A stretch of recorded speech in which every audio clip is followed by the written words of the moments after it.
What's up? How we doing? So, man, I am. I missed you guys. How we doing? No opening statements. Here we go. So this is your second combine as a head coach. Are you approaching it any differently than you did last year? Not differently. I feel different though. I feel the time spent with Dan, with Brant. I feel the time spent with this team. I think coming in last year, it's off of a lot of film study.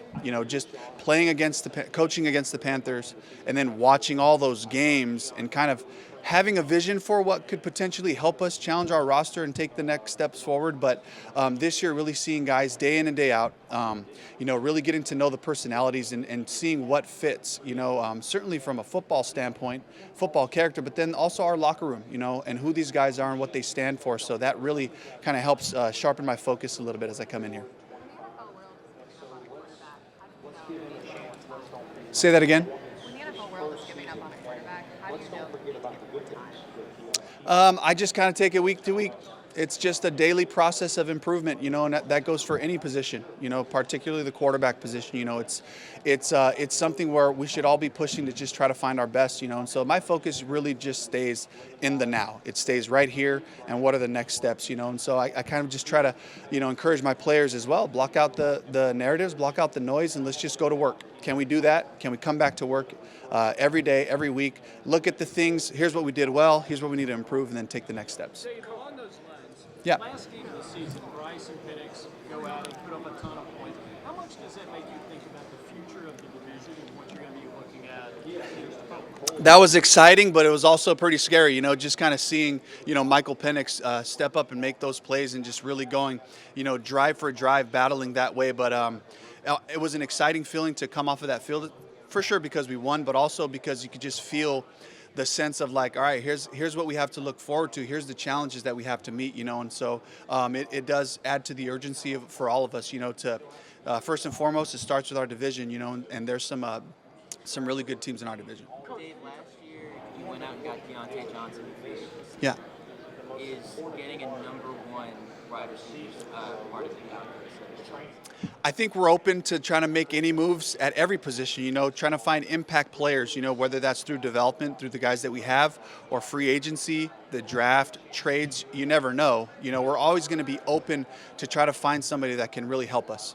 Coach, can you talk about the progression of Bryce Young this season? Obviously some ups and downs there, but what did you like from him this season and how he progressed? Just toughness, mental toughness, emotional toughness, physical toughness, took some good shots there, and showed he can just stand in there and play good football, and just watching the weekly progression of it, that's kind of just what we talked about a little bit there, was watching as we finished each week there was improvement. Each week there was improvement, and if you can imagine if you could just get it 1 week better for a long time, how good you can become. So I got a lot of excitement, a lot of appreciation for the way that Bryce just took a leadership role in this too, and really made statements to his teammates, in that locker room, and you can feel the respect. I'm sure all of you were around the team, the guys started to feel that, like, this guy's real, and so I'm excited to go into this offseason knowing we have this quarterback. Now let's start building this team and let's become the 2025 Panthers.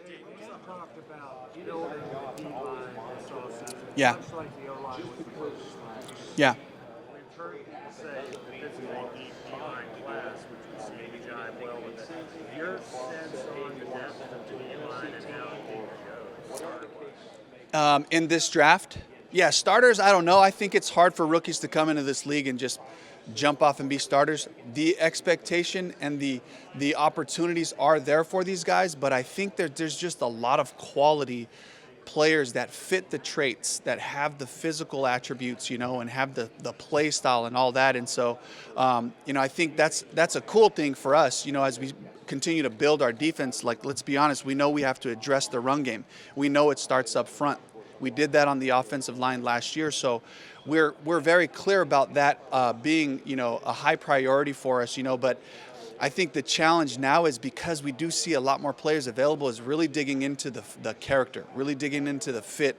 Do these guys look like Panthers as we go through this process and meet them and watch them, and talk to the people that are around their schools, and so it's a really important one for us. Do you think about the balance of putting together a roster? I mean, how many rookies can you stand and put on the field at one time? Is there a ceiling on that? I don't know that answer. I just know that I am for playing rookies right away. I want them to. The only way to get that experience is to be out there, is to live it, is to feel the accountability from their teammates, and have them elevate their urgency, in an appropriate way, so that they can see how important this is. These opportunities are for everybody, not just for themselves, But so I don't know what that number is, but I do know that the sooner they play, the sooner they can find good football and find a style that fits them within our team. Dave, you've made some coaching changes. I was just curious if you could take us through the process of, how much was it Evero recruiting guys? How much did you weigh in on that process? And why were those guys the right fit? Yeah, it was collaborative. It was, a bunch of Zooms, talking to different coaches, looking for the right mix. You want to try to, in every staff, you want to try to have enough experience and you want to have enough juice. And sometimes you get both, but to have that kind of combination was really important for us. And so we went through that process all together and really put our heads together and made some decisions with Ronaldo Hill, who brings a lot of experience, a lot of, especially in our scheme. He's been in different versions of our defensive scheme, so he's got a lot to bring to the table and developing, young players, whether it be at the safety position, nickels, even corners. He's done a great job there, AC Carter, he's got some experience with the Jarrow going back to Denver, but, just his reputation working with pass rushers, working with those guys up front who have to be confrontational and have to be detailed, and so, we did our homework and talked to a lot of guys that he had worked with as well, and he's a juice guy, and he his whole thing is around relationship, which I really truly believe if you can develop that relationship and that joint vision, you can help guys achieve their best. So I'm really excited about that. Yeah. Yeah, just, I think when I think about this whole offseason, and really this whole past year, the conversations with Dan and Brant was, guys, let's be honest and let's be really courageous about our processes, evaluating them, scrutinizing them. Let's be critical. Let's see what's working, but let's also not just say, hey, this is just how things are always done. Let's challenge our processes and let's find ways that we can improve this team and really pursue our best, and that's really how we came to the decision to hire Denny Kellington, with his medical background and some of the success that the Bills have had over the last couple of years in terms of player availability. Josh Hinks is a guy that I've known for a while, and just to feel like when you're around Josh, to feel the energy, to feel the detail, he brings a lot of things to the table in terms of training, but also with the sports science background to be able to tie that in. But just filling the environment with people that are going to develop their staff, that are going to grow our players and get them out there. The bottom line is when we bring these great players in, let's make sure that they're available.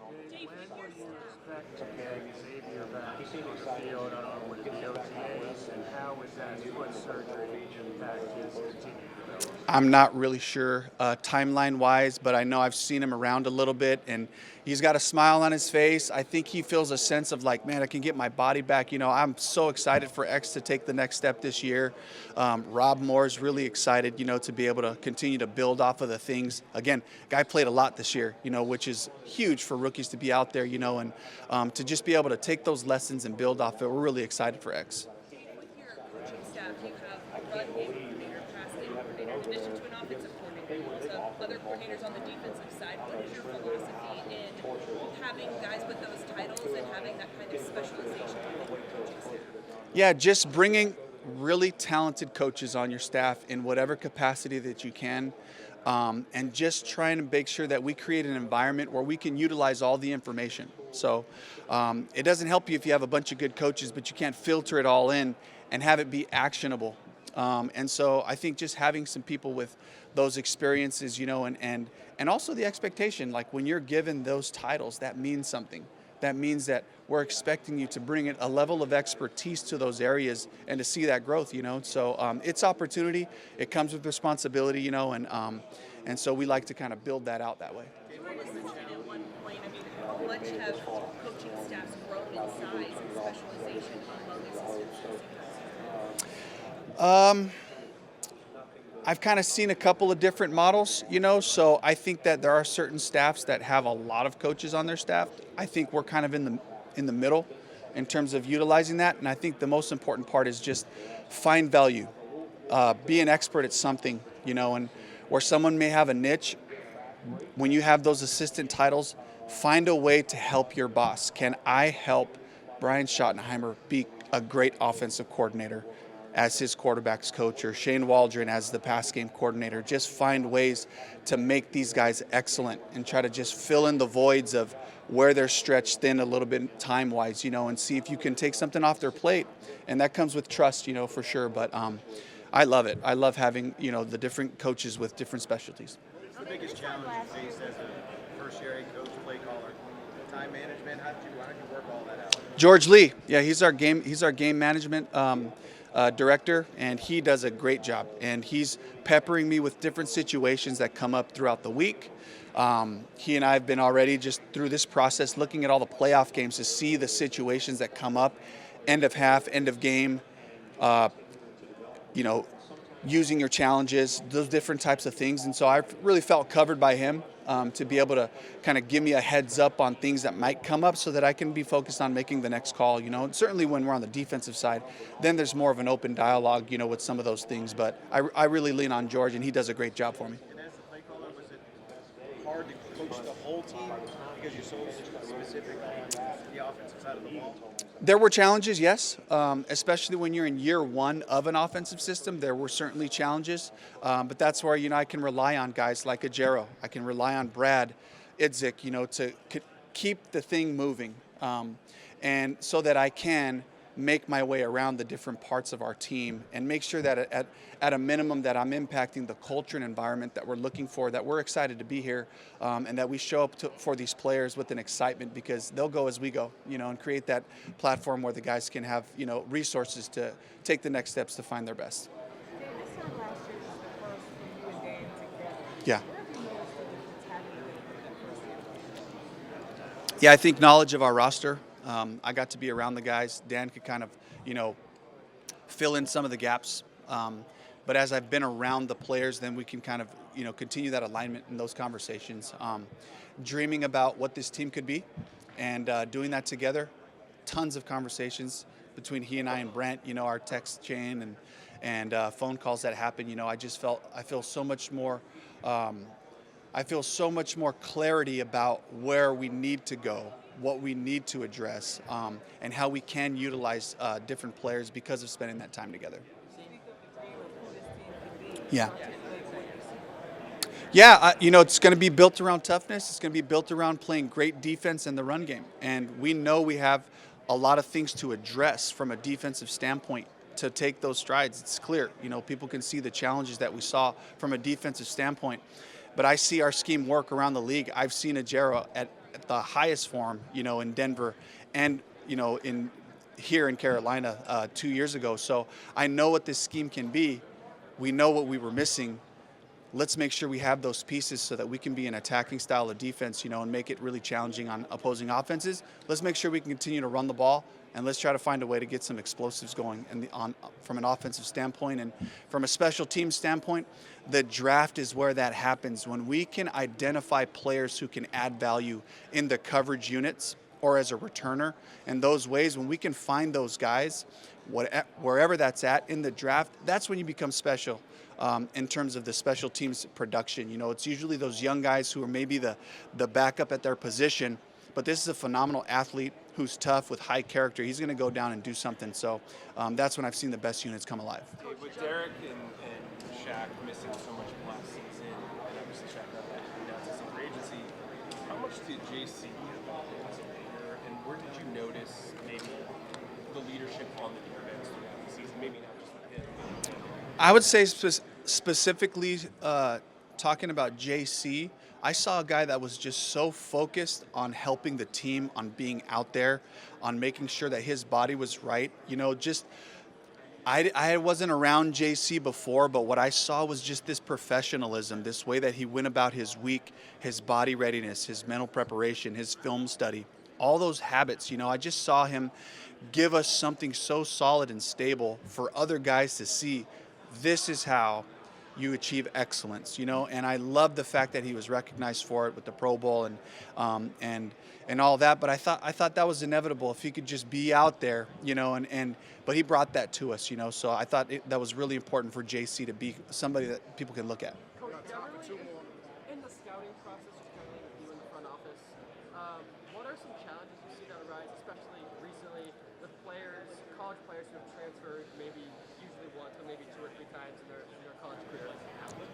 It's really, I don't see it as a challenge. I think the opportunity is you have 2 schools you can ask about the player. Do their stories corroborate, or was he one guy here and then somebody different? So I think you have more eyes on these players, which does help us evaluate the character, and kind of go into those things. I understand players that, have opportunities financially to go from one school to the next. That makes sense. They don't know how long their careers are. So all these things kind of help us, to be able to evaluate them. There is some challenges in terms of if they're going from one scheme to the next. Sometimes there's a little bit of a hurdle for them trying to learn a new system, but there's information that you can gather about that as well. Last one, you know now what you needed on defense. Stop the run. Whatever that looks like, you can affect the run different ways. You can affect the run with your interior play. You can affect the run with good, solid setting edges from the outside linebacker play. You can affect the run from a safety standpoint who shows up and plays the C area with aggression. There's different ways, but at a minimum is finding guys who just give great effort and just lay their whole body out to make this play happen and work together. So there's a lot of those things that we have to look at, but inside linebacker, all those different positions, you're looking for the types of players that are combative by nature, that love the physical part of the play, because that's where it starts. Coach, you and Dan Morgan have Seattle ties. What did you guys learn in Seattle, and how did that help your career? Man, I mean, that's a very generous question that I could talk about for a long time. I would say in general, though, it's about creating the environment and the culture where we're showing up every day to find our best. That was a pursuit of Pete's. That was a pursuit of John Schneider's. Excellence. Striving for excellence, challenging all your processes, challenging your roster, and going for it. And I think that making sure that you have people that live like that, players, staff, everybody, the entire culture, we are pushing the limits. We're trying to find best practices and competing to find that every day. Thank you, Coach. All right, thank you.